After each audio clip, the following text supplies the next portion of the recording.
mes salutations les plus distinguées. J'aimerais te poser une question ce soir. La voici. Pourquoi ne lis-tu pas ta Bible? Tu dis que tu aimes Dieu, mais peut-on vraiment aimer un Dieu qu'on ne connaît pas? Tu affirmes être au service de Dieu, mais peut-on servir une personne sans savoir ce qu'elle aime, ce qu'elle déteste? La connaissance de Dieu, ses prouesses, ses œuvres, ne sont-elles pas écrites dans la Bible? Comment prétends-tu connaître Dieu tout en refusant de lire sa parole? Le livre de Josué, au chapitre 1, verset 8, ne nous exhorte-t-il pas à méditer la loi de Dieu jour et nuit? Mon frère, ma sœur, ne te berce pas d'illusions. Aller à l'église ne fait pas forcément de toi un véritable serviteur de Dieu. Être présent à tous les cultes, à tous les programmes, payer tes dîmes et tes offrandes, ou faire des sacrifices ne signifie pas nécessairement que tu plais à Dieu.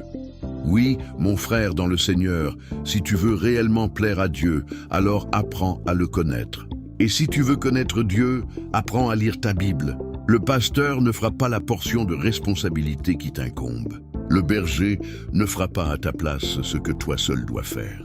Lis ta Bible et tu découvriras que Dieu aime l'humilité comme le dit Jacques 4, verset 6. Lis ta Bible et tu verras que Dieu n'est pas seulement amour, mais qu'il est également justice et sanctification, ainsi que le déclare Lévitique 11, verset 44. Oui, mon frère, lis ta Bible et tu comprendras que Dieu déteste les moqueurs, comme nous l'enseigne le psaume 1.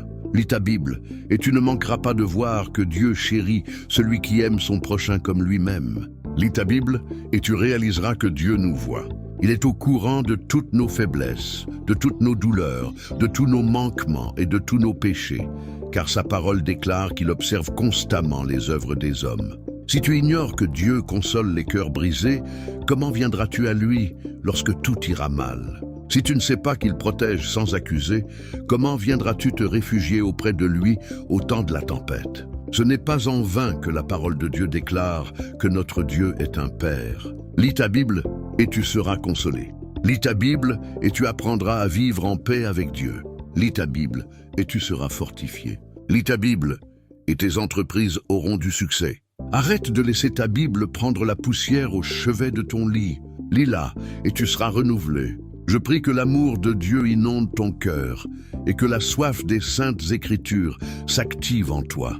Oui, il est temps que nous servions Dieu tel qu'il est et non tel que nous voudrions qu'il soit. Pour cela, nous devons nous appliquer à lire et à méditer la parole de Dieu. Besoin de conseils? Contactez-nous au 6 56 80 57 69, au 6 88 35 C 80 57 ou au 6